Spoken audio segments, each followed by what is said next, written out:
Good morning and welcome back to the Daily Brief, your number one choice for expat news and updates. First up, 2 foreigners were rescued in Negros Oriental. The search continues for 4 others. An overstaying American tourist was arrested for undesirability by the Philippines Bureau of Immigration. Manibela kicks off their nationwide transport strike ahead of schedule. Here's a look at today's local exchange rates for the Philippines, Thailand, Singapore, and Vietnam, followed by today's weather report.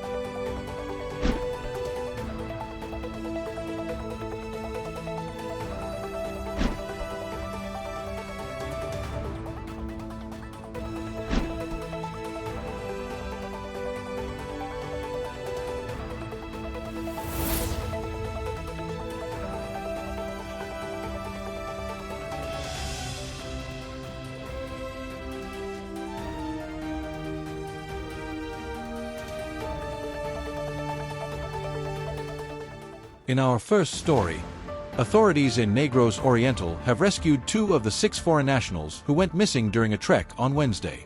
The provincial government announced on social media that British national Alexander Radvanyi, 63, and German national Torsten Martin Großjupp, 58, were found yesterday morning by members of the Army's 11th Infantry Battalion in the mountainous areas of Barangay Bluri, Valencia. Meanwhile, the search continues for the remaining 4 missing foreigners: Anton Chernov, 38, from Russia, a Canadian identified as Terry, 50, and 2 German nationals, Aldwin Fink, 60, and Wolfgang, 67. According to Lieutenant Stephen Polliner, spokesperson for the Negros Oriental Police, the group initially set out from Barangay Malabo in Valencia, aiming to reach Balancaseo in Sibulan. However, they eventually split up, leading to their disappearance. When they failed to return home, concerned relatives alerted the authorities. 3 of the missing foreigners reportedly have families residing in Barangay East Balabag, Valencia. Officials noted that one of them is familiar with the trail and has visited the area multiple times. Radvanyi and Großjupp have since received medical attention following their rescue. Local disaster risk reduction and management teams from San Jose, Sibulan, and Valencia are working closely with provincial and municipal police, as well as the Bureau of Fire Protection, to locate the remaining missing trekkers. In our next story, immigration authorities have apprehended an American tourist who had overstayed his visa and was accused of assaulting a man at a luxury hotel in Parañaque City. According to Immigration Commissioner Joel Anthony Villado, agents from the Bureau of Immigration's BI Fugitive Search Unit, FSU, arrested 31-year-old Evan Ronald Berlin on March 14 at his residence on Zobel Street in Poblacion, Makati City. Berlin's arrest followed a deportation complaint filed against him, citing his status as an undesirable alien. The complaint was linked to an incident on March 9, where Berlin allegedly attacked a man inside a bar, causing the victim to suffer injuries and lose consciousness. Reports indicate that the altercation began when the victim confronted Berlin for allegedly sexually harassing his wife. He is now facing deportation proceedings for overstaying and being deemed undesirable. Foreigners who break our laws and cause harm to others have no right to stay in our country, Villado stated. Authorities also revealed that Berlin had a warrant for his arrest issued by the Makati City Metropolitan Trial Court on September 13 last year. He was facing charges of physical injury and violating the Safe Spaces Act. Records show that Berlin arrived in the Philippines on March 5, 2023, as a temporary visitor. However, his last approved visa extension expired in July 2023, making him an overstaying foreigner at the time of his arrest. In a separate case, immigration officials also reported the recent capture of a Japanese fugitive believed to be connected to the notorious Luffy fraud syndicate. Villado identified the suspect as 35-year-old Odaira Kai, who was arrested on March 15 at his condominium in San Fernando City, Pampanga. Japanese authorities allege that Kai and his accomplices posed as law enforcement officers to deceive an elderly victim into handing over his bank cards under the guise of an official investigation. The stolen cards were then used for unauthorized withdrawals, resulting in the theft of over 4 million yen, approximately $27,000.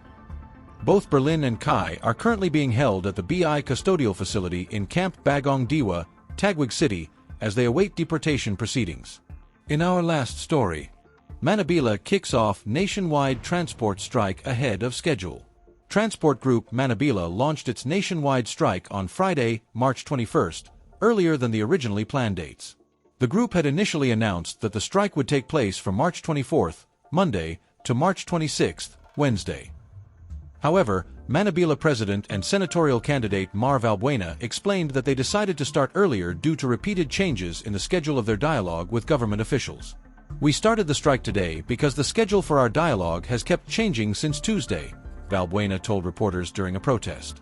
The strike is in response to allegations that the Land Transportation Franchising and Regulatory Board, LTFRB, falsified data related to the Public Transport Modernization Program, PTMP.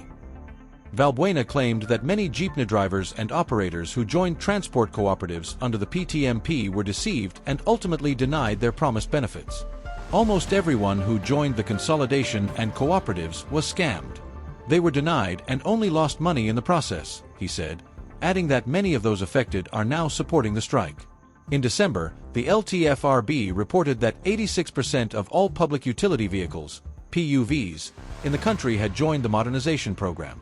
According to the agency, out of 191,730 PUVs nationwide, 164,137 had been consolidated into transport cooperatives or corporations. The PTMP requires jeepney drivers and operators to form cooperatives in order to qualify for the program's benefits. This is part of a broader initiative to phase out traditional jeepneys and replace them with environmentally friendly, though significantly more expensive, modern units. Meanwhile, the Department of Transportation, DOTR, has expressed its preference for dialogue over a strike, stating that it hopes to meet with Manibela and other transport groups to discuss their concerns. The department emphasized that its priority is to ensure the welfare of both commuters and transport workers while maintaining a safe and efficient public transportation system. Despite this, Valbuena confirmed that the nationwide strike will continue on Monday as planned. Thanks for watching the Daily Brief. If you liked this video, don't forget to subscribe so you won't miss out on future updates. As always, take care and we will see you on the next update.